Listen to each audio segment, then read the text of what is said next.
شب همگی شما بخیر. امشب هم موضوع جلسه ما در مورد درآمد درآمد آنلاین است. یعنی چگونه ما میتونیم که از طریق اینترنت درآمد کسب کنیم. شب گذشته ما و شما در مورد یک بخش خیلی مهم به نام فریلنسینگ صحبت کردیم که فریلنسینگ چی است و چگونه فرصت است.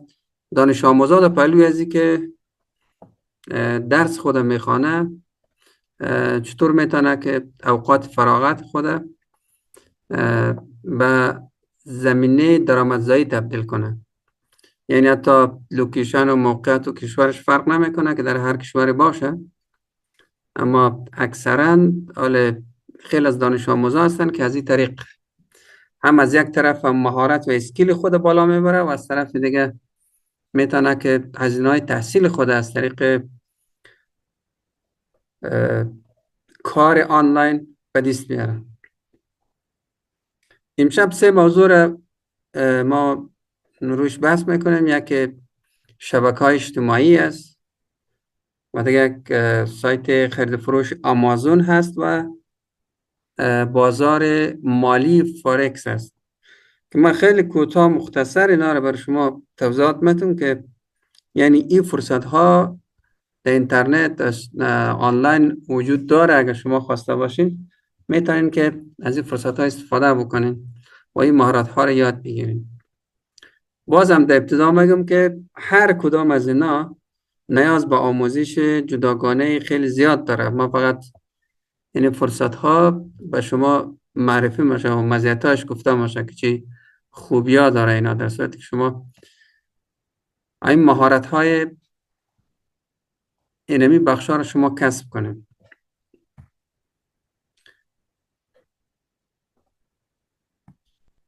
خب در ابتدا یک سوال است که چرا باید از اینترنت ما درآمد کسب کنیم. یک نکته شمی است که جهان امروز دیجیتالی شده است. شما معمولا اگر اکثر بخش‌ها رو ببینین دیگه از حالت فیزیکی تبدیل شده به حالت دیجیتال.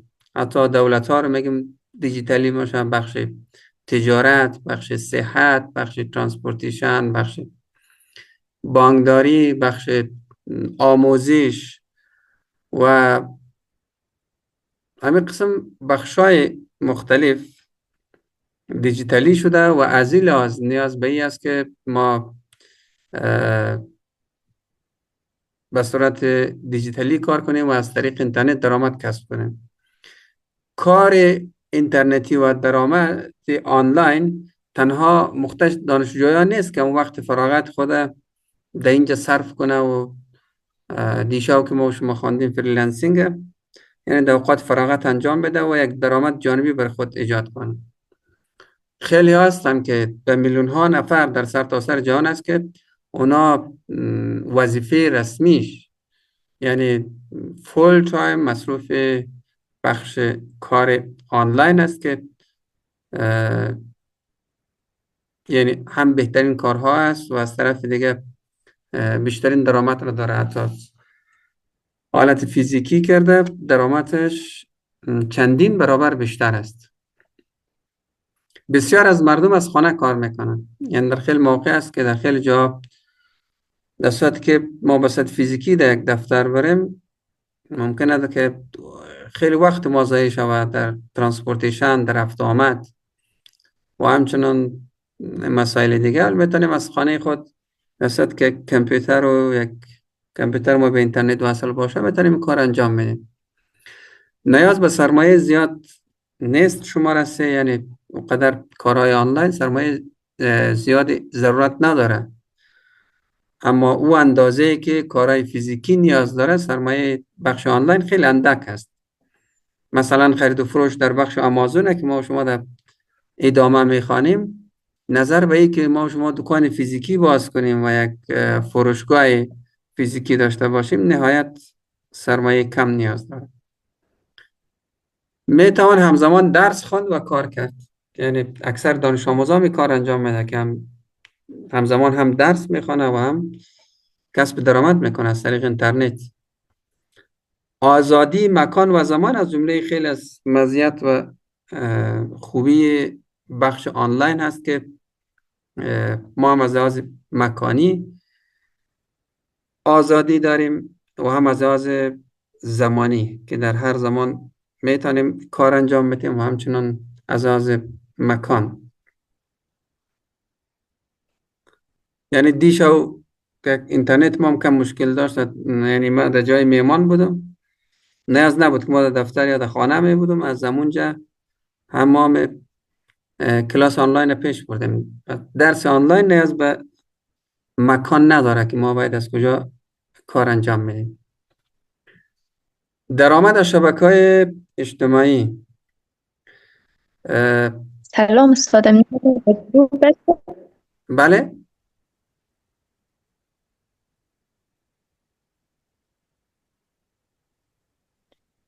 میال مدره و درس میخوانی؟ آقای نمال درس میخوانند.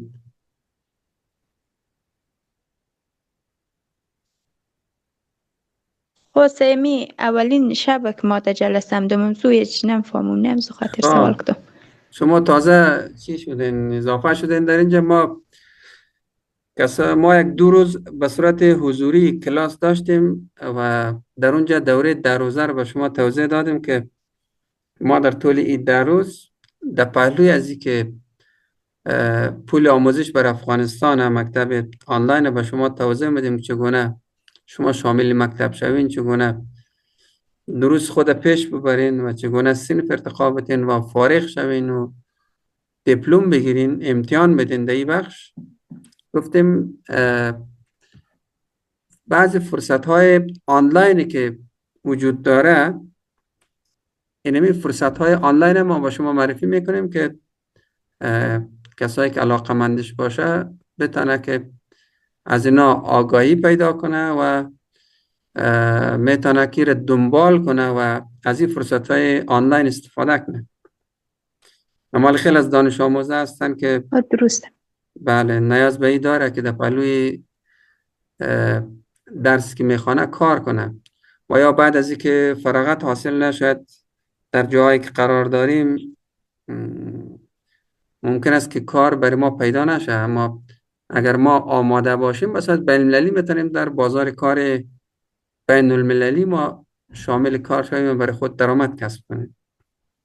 اینمی فرصت های بخش آنلاین ما با شما توضیح میدیم. استاد بعد از کلاس حضوری چند شب دیگه شما درس خوانده؟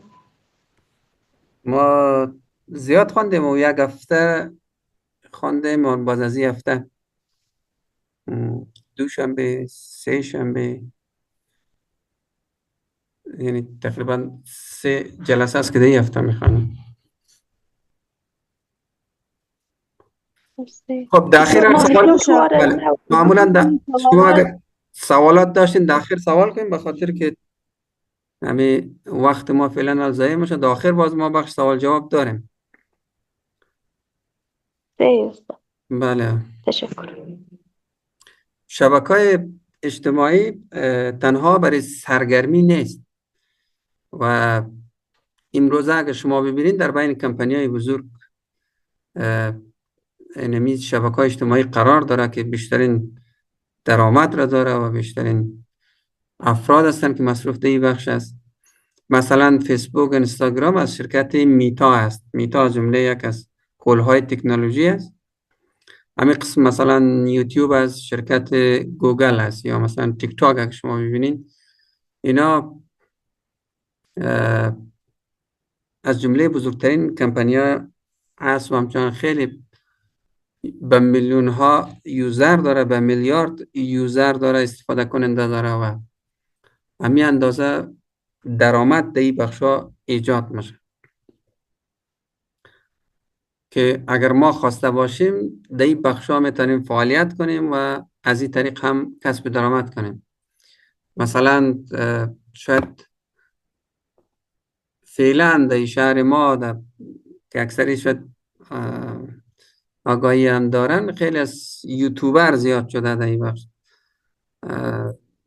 اواخر و همچنان خیلی هستن، اکثریش هستن که درامای خیلی خورد خورد جور میکنه، کوتاه کوتاه، و بیننده های پیدا کرده که مثلا 50,000 یا 60,000 یا 100,000 بیشتر از او میتونه که ویو بگیره در یوتیوب.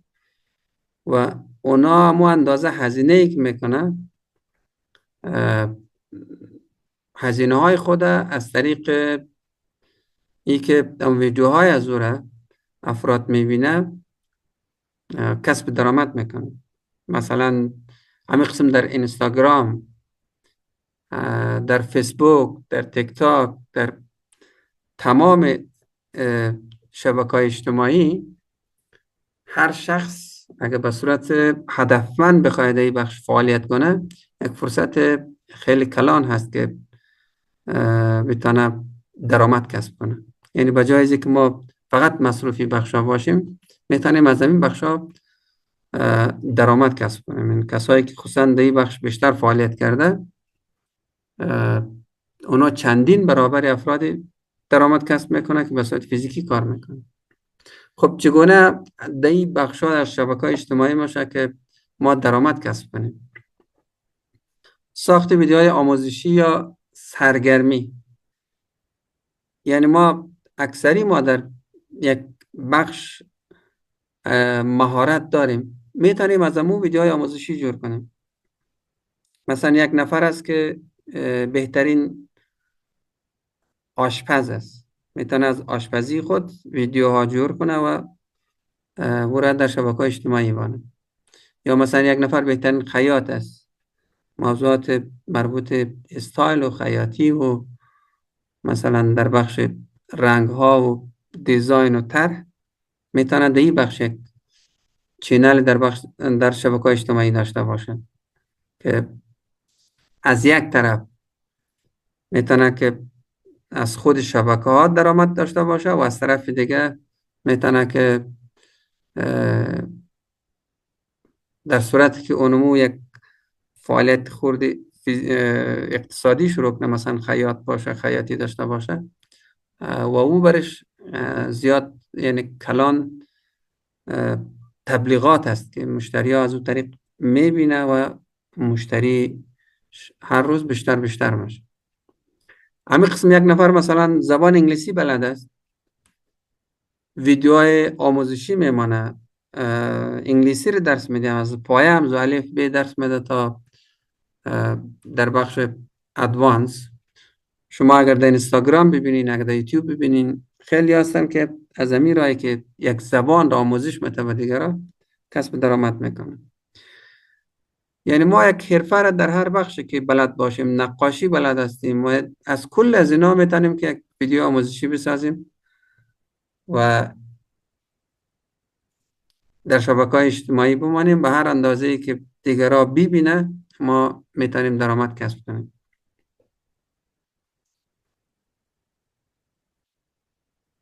افزایش دنبال کننده و گرفتن تبلیغات. یعنی ما به هر اندازه‌ای که مستمر دوامدار فعالیت کنیم، به ما اندازه فالوور بیشتر شده میره و ما میتونیم که تبلیغات مستقیم خود ما از کمپانیا بگیریم و یا خود شبکه‌های اجتماعی تبلیغات را به ما میدن یا در بین ویدیوها قرار میدن. مثلا شما اگر در فیسبوک یک ویدیو را باز کنین، ببینید که یک تبلیغات ویدیویی قبل از ویدیوی اصلی میه. یا مثلا در یوتیوب میبینین که ما زمان که ویدیو میبینیم وقفه میاد بینش و از طریق از اینا صاحب چینل ها، صاحب ویدیو ها درآمد زیاد به دست میاره که روشش طوری است که اونمو کسایی که تبلیغ میکنه در شبکه‌های اجتماعی مثل یوتیوب، مثل فیسبوک، اینستاگرام، بعض اونا پول میده و فیسبوک و اینستاگرام چکار میکنه؟ او رو در زمانی که یک شخص ویدیوی ما را میبینه در ویدیو قرار میده و بعد از او اونمو پول را که از کمپانیا گرفته او را درصدی تقسیم میکنه. پول تبلیغات از کمپانیا گرفته درصدی تقسیم میکنه و از این طریق کسایی که ویدیو تولید کرده، کسایی که عکس تولید کرده، محتوا تولید کرده، اینا میتونه که کسب درآمد کنه.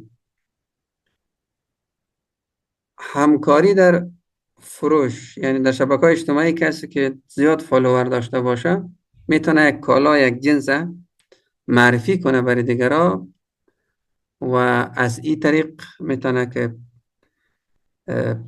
درآمد خوب کسب کنه.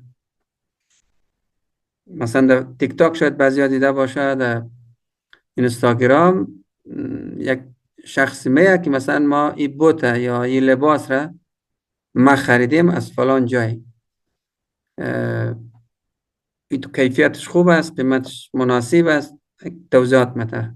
در صورت که فالوورایش هم علاقمندی از اون جنس شوه، اونا بالاش کلیک میکنه و میره از وبسایت اصلی خریداری میکنه و درصدی از فروش همون محصول باز با نمو کسی میرسه که در شبکه اجتماعی همون تبلیغ را انجام داده.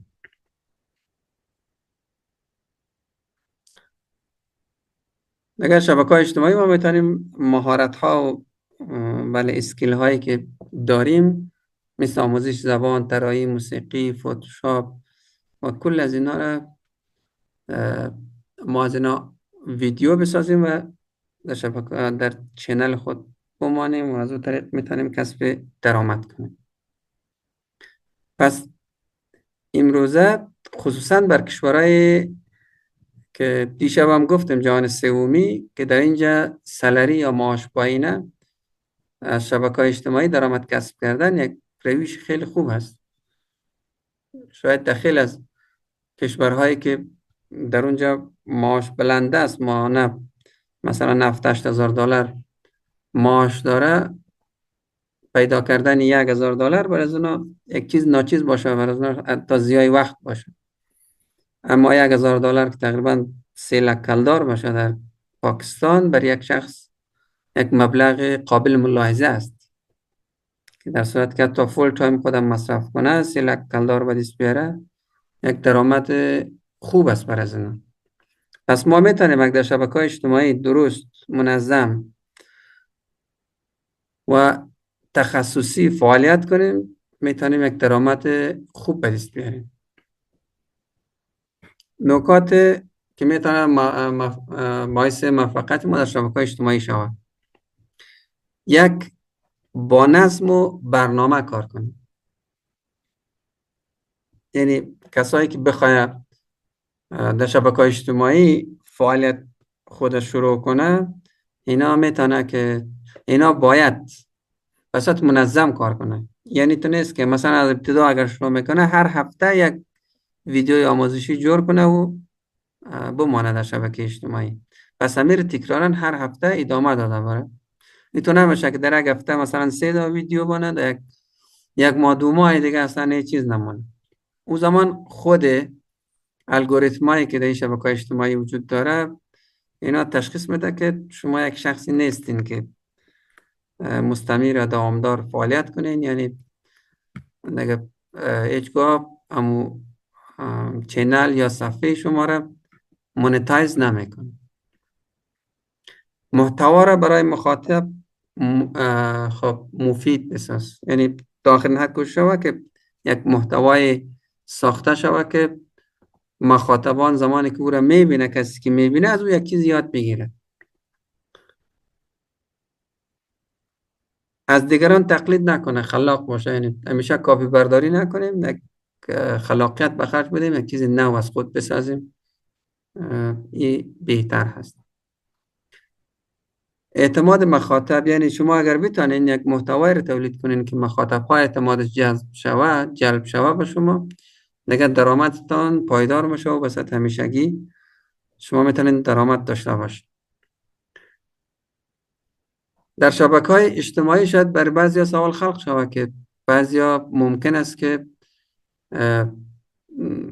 مثلا چهره خود نشان نده، یعنی ویدیوهایی که ساخته میشه مثلا چهرهش معلوم نشه. خیلی راههای زیاد وجود داره بدون از اینکه شما چهره خود نشان بدین، حتی صدای خود شما در ساخت ویدیو مثل از اینا صدای شما باشه، بدون چهره و صدا هم شما میتونید خیلی محتوای زیاده و خوب را تولید کنین و به مخاطبان خود عرضه کنین. یعنی این کدام محدودیتی وجود نداره امروزه، خصوصا با بخش ای آی که ایجاد شده. دیگه این زمینه برای همگی فراهم شده که بدون از اینکه چهره شما را کس ببیند تا صدای شما را شما میتونین که کسب درآمد کنین و بهترین چینل ها داشته باشین. خب دومین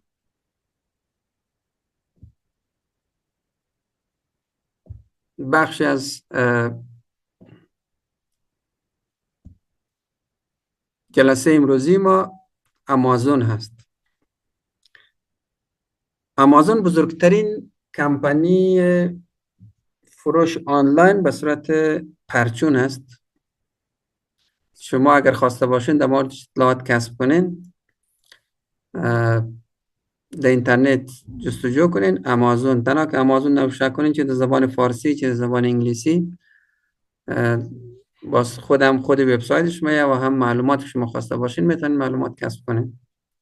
بزرگترین کمپانی آمریکایی است در جهان است در بخش پرچون و بیش از 500 میلیون نوع جنس در امازون وجود داره. یعنی هر چیزی که شما خواسته باشین در امازون هست، از هر چیز، از هر سایز، از هر رنگ، از هر استایل و مدل و هر نوعش. و در اینجا این فروشگاه به صورت آنلاین هست و هر کس میتونه از سر تا سر دنیا در این فروشگاه و یا در این وبسایت هم فروشنده باشه هم مشتری. یعنی شما در پاکستان هم خواسته باشین چیز خرید کنین از امازون، برای شما و اگر شما چیز را برای فروش به معنی یک جنس از لباس و بوت و مثل از اینا گرفته تا مواد غذایی اینا میتونین که از طریق امازون بفروشین. مثلا کدام کتاب داشته باشین، کدام محصول سافت داشته باشین، یک ویدیوی آموزشی داشته باشین، همه از اینا رو میتونین از طریق امازون به فروش برسونین. خب در امازون راه‌های مختلف برای درآمد وجود داره. یعنی یک فرد در خانه خود چطور میتونه از امازون درآمد کسب کنه؟ اول، امازون افیلیت که در بخش مارکتینگ امازون باشه، در صورت که مثلا یک نفر پیشتر شبکه‌های اجتماعی رو ما توضیحات دادیم که در شبکه‌های اجتماعی یک شخص در صورت که فالوورهای زیاد داشته باشه، اینمی شخص میتونه که برای امازون هم تبلیغات کنه.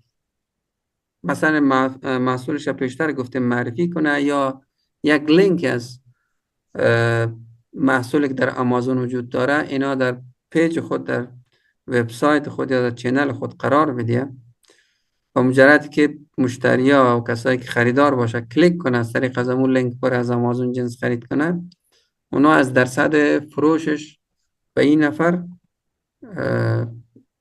کمیشن میه، پیسه میه. پس یک از راه‌هایی است که یک شخص بدون از اینکه کدام سرمایه گذاری انجام بده، اینمی شخص میتونه از امازون درآمد کسب کنه. دومین راه از امازون که دی پی است. کسایی که کدام نویسنده کتاب از کدام کتاب نوشته کرده و یا دیجیتال کدام محصول دیگه را داره، اینا میتونم از طریق امازون محصول دیجیتال خود به فروش برسانه یا در معرض فروش بانه و هر کس از سر تا سر دنیا میتونه که این جنس خریداری کنه یا این محصول خریداری کنه.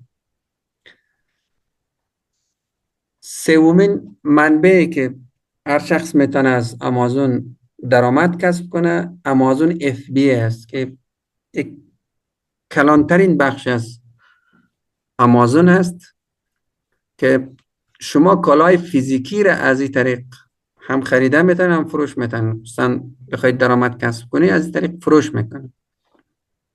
یعنی همین بیش از 500 میلیون نوع جنسی که گفتیم شما میتونین که از همینجا از پاکستان از خانه خود فروشنده همون نوع جنس ها باشین. و این چگونه است که فعلا منبع اکثری از جنس ها و کالاها چین است یا چاینا است، که شما زمانی که آموزش از این بخش رو ببینین شما یاد میگیرین که چطور شما در خانه خود شتین از اینجا جنس یا کالا را خریداری کنین از چاینا. از چاینا جنس خریداری میکنین، فرض کنین که شما یک لپتاپ از چین خریداری میکنین یا مثلا حتی یک پیاله رو خریداری میکنین، یک چاینک خریداری میکنین. یک جنس شما خریداری کردین از چاینا و قیمت فرض کنین $1 و شرکت های ترانسپورتی او را میبره در ویرهاوز یا در گدام امازون در آمریکا و اروپا روانه و از اونجا باز امازون را میفروشه و شما مثلا قیمتش شما تعیین میکنید. خیلی از جنس ها چندین برابر است در امازون نسبت به اجناسی که در چین وجود داره. مثلا در علی بابا ما چاینا اگر در $1 خریدیم انتقال دادیم، فرض کنید $1 هزینه انتقال و تکس و اینایش آمده و ما پس ایره به $10 میفروشیم.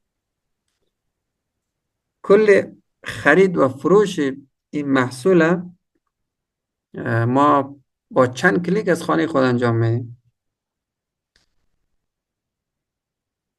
و هر کدام از اینا باز نیاز به آموزش داره. یعنی هر کس نمیتونه که بدون آموزش از ابتدایی که شروع کنه غیر از ضرر و ضیاع وقت دیگه کدام چیز نتیجه بر از اون نداره. اما اگر آموزش ببینه بهترین فرصت ها هست که ما در سطح بین‌المللی میتونیم این کارا رو انجام بدیم، فعالیت های تجاری رو انجام بدیم از خانه خود. خب سومین بخش که معرفی میکنیم درآمد از فارکس است. فارکس شاید بعضیا نامش شنیده باشه. فارکس از فورین اکسچنج گرفته شده، یعنی معمولا اسعار یا پیسه کشورها در اینجا خرید و فروش میشه. یعنی بازار جهانی خرید و فروش ارز هدفش از پول و پیسه است که دلار، یورو، پوند، دلار استرالیا، دلار نیوزلند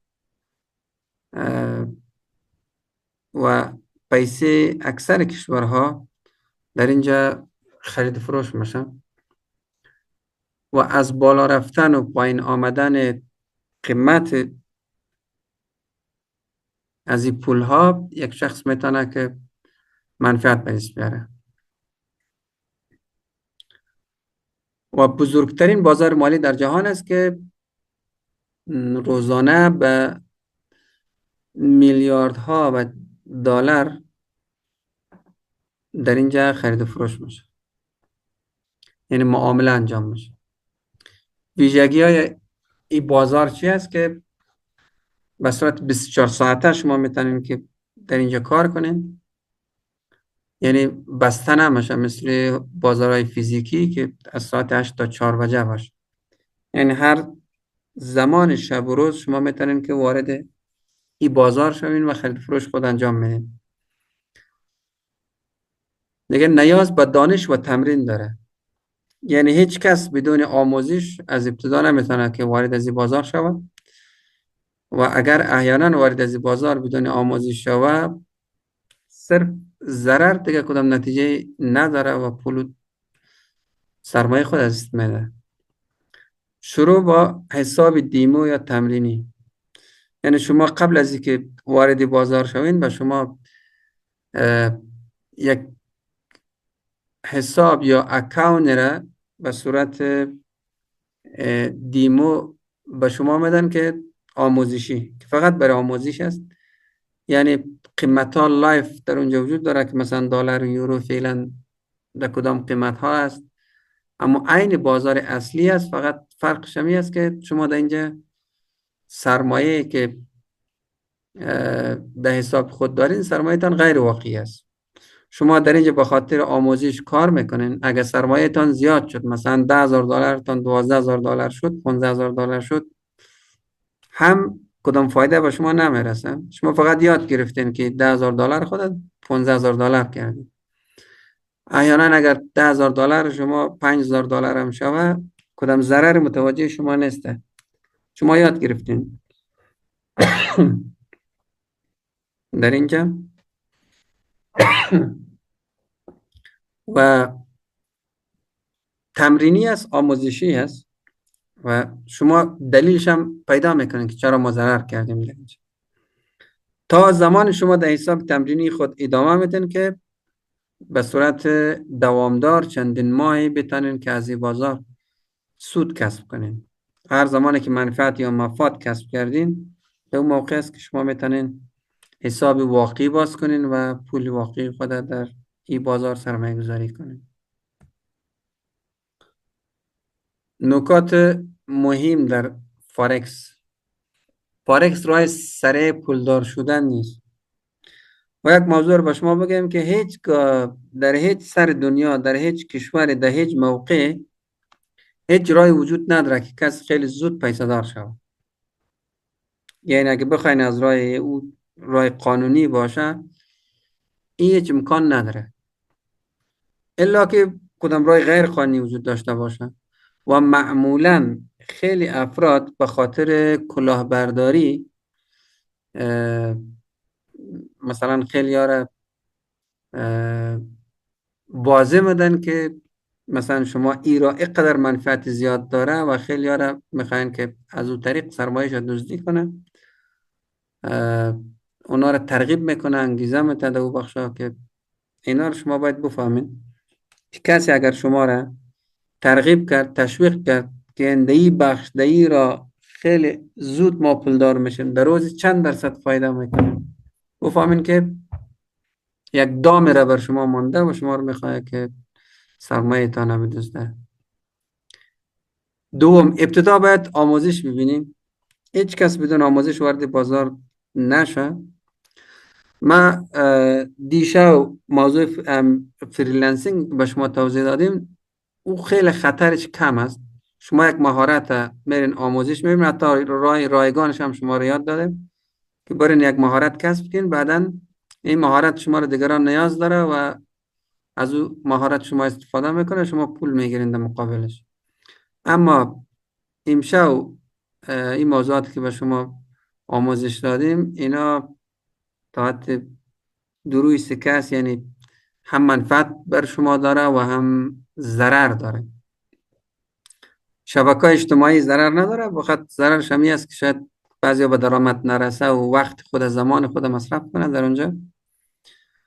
اما آمازون هم ضرر داره. مثلا یک جنس شما میخرین، شاید فروخته نتونین، مثل دکانداره که جنس روی دستش میمانه، درصد که ما بلد نباشیم این امکان داره. در فارکس هم ضرر وجود داره و هم فایده وجود داره. ممکن است که ما ضرر کنیم، ممکنه فایده کنه و نیاز به این است که پس آموزش ببینیم. بدون آموزش هیچ کس وارد بازار نشه. کسی موفق میشه در این بازار که احساسات و طمع خود بتونه که در اختیار خود داشته باشه و از شخص بسیار احساساتی نباشه.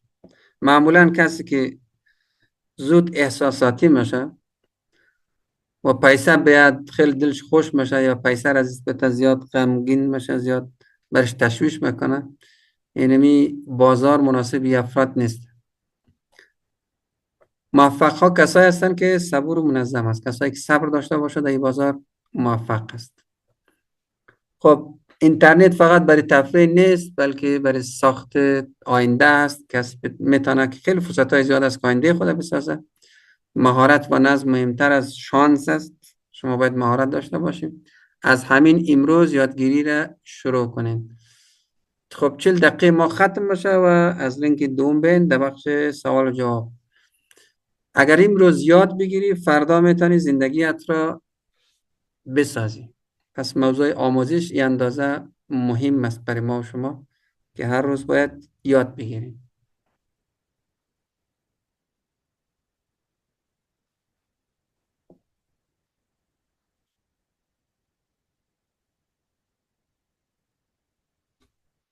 تشکر.